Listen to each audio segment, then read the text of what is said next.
Kalau kita ngomongin kitab suci, apa sih yang pertama kali muncul di kepala?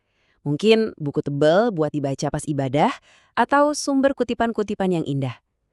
Tapi, gimana kalau kitab itu sendiri justru ngenalin dirinya sebagai sesuatu yang jauh lebih aktif, semacam sistem operasi buat ngebangun kesadaran. Nah, hari ini kita coba bedah bareng-bareng gimana Al-Quran nunjukin dirinya bukan sebagai benda mati, tapi sebagai sebuah proses.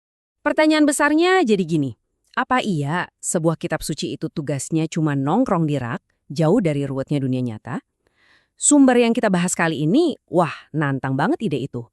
Justru katanya fungsi utama kitab suci itu ya di tengah-tengah realitas kita, bukan di luarnya.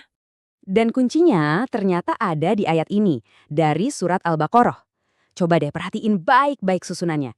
Ayat ini tuh kayak ngasih kita 3 langkah berurutan, sebuah formula. Pertama ada petunjuk, lalu penjelasan-penjelasan atau bukti nyata dari petunjuk itu. Dan puncaknya adalah pembeda. Ini bukan 3 hal yang kepisah, tapi satu proses utuh buat ngebangun kesandaran. Yuk kita bongkar satu-satu? Oke, kita mulai dari yang pertama, yaitu Huda.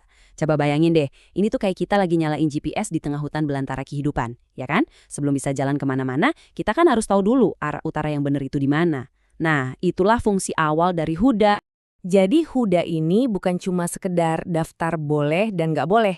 Jauh lebih dalam dari itu. Ini soal orientasi. Kerangka ini ngegambarinnya kayak kita lagi kalibrasi ulang kompas batin kita. Kalau tadinya kompas kita nunjuk ke arah omongan orang, tradisi, atau ego kita sendiri, Huda ini ngarahin kompas itu ke satu titik, yang absolut dan gak akan pernah berubah. Gampangnya gini, Huda itu adalah peta realitas yang ditawarin ke kita. Coba bayangin, tanpa peta, semua kejadian di hidup ini rasanya acak, bikin pusing. Tapi dengan peta, kita jadi mulai bisa lihat polanya, konturnya, dan kemana sih sebenarnya tujuan perjalanan ini? Terus gimana caranya Al-Quran ngisi detail peta ini? Nah, disinilah peran kisah-kisah para nabi jadi penting banget. Menurut kerangka ini, ya, kisah Nuh, Ibrahim, atau Musa itu bukan dongeng pengantar tidur. Mereka itu studi kasus. Studi kasus tentang konflik-konflik dasar manusia yang ya gitu-gitu lagi, terus berulang sepanjang sejarah.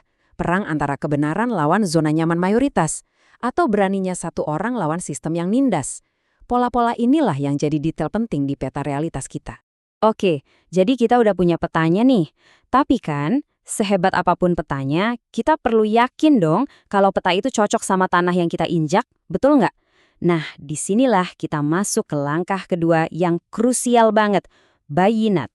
Bayinat itu artinya bukti-bukti yang jelas banget.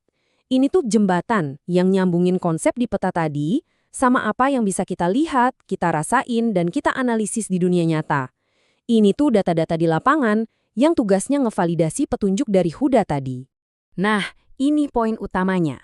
Bayinat itu proses verifikasi. Seolah-olah Al-Quran itu bilang, jangan cuma percaya gitu aja. Lihat sendiri, buktiin sendiri. Nih, buktinya ada di sekeliling kamu kalau peta ini akurat.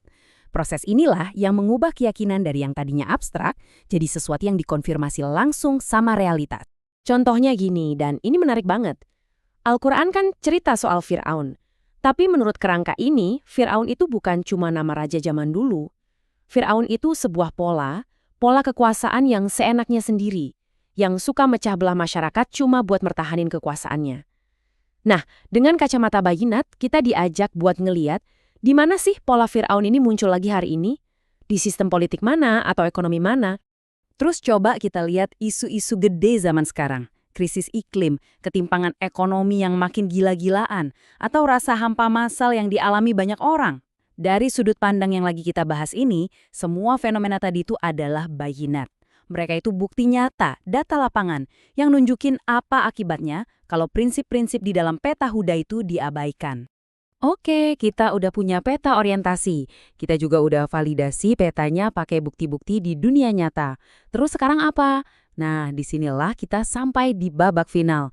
Langkah ketiga yang paling menentukan, Furqan. Furqan itu artinya pembeda, tapi ini bukan sekedar bisa bedain mana yang benar dan salah di atas kertas ya.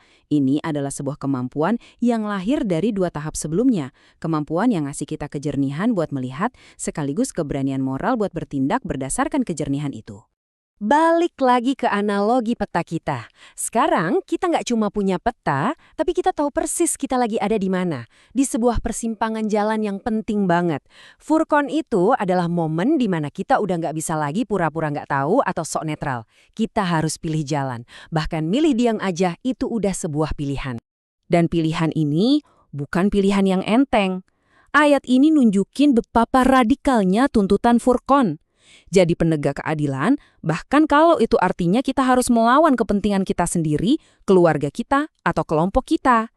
Wah, ini ujian integritas paling tinggi, di mana kesadaran kita harus bisa ngalahin ego dan keberpihakan yang sempit. Oke, sekarang coba kita mundur sedikit dan lihat gambaran besarnya. Gimana ketiga elemen ini, Huda, Bayinat, dan Furqan bisa kerja bareng jadi satu mesin yang utuh buat ngebangun kesadaran? Alurnya tuh dinamis, kayak gini. Pertama, Huda ngasih kita peta buat orientasi. Kedua, Bayinat bikin kita bisa memvalidasi peta itu pakai bukti-bukti di sekitar kita. Dan ketiga, Furqan nuntut kita buat bertindak berdasarkan pemahaman utuh tadi. Jadi ini bukan 3 pilar yang diam aja, tapi satu alur perjalanan kesadaran. Dan inilah intinya. Waktu ketiga dimensi ini nyatu dalam diri seseorang atau masyarakat. Nah, menurut kerangka ini, Al-Quran itu bertransformasi. Dari yang tadinya cuma teks buat dibaca, jadi sebuah kesadaran yang dihidupi. Jadi kekuatan aktif yang tujuannya ngebangun peradaban yang adil dan sadar. Sebagai penutup, saya mau ninggalin satu pertanyaan buat kita renungin bareng. Setelah kita bongkar kerangka 3 langkah ini, gimana ini bisa ngubah cara kita ngelihat berita-berita utama hari ini?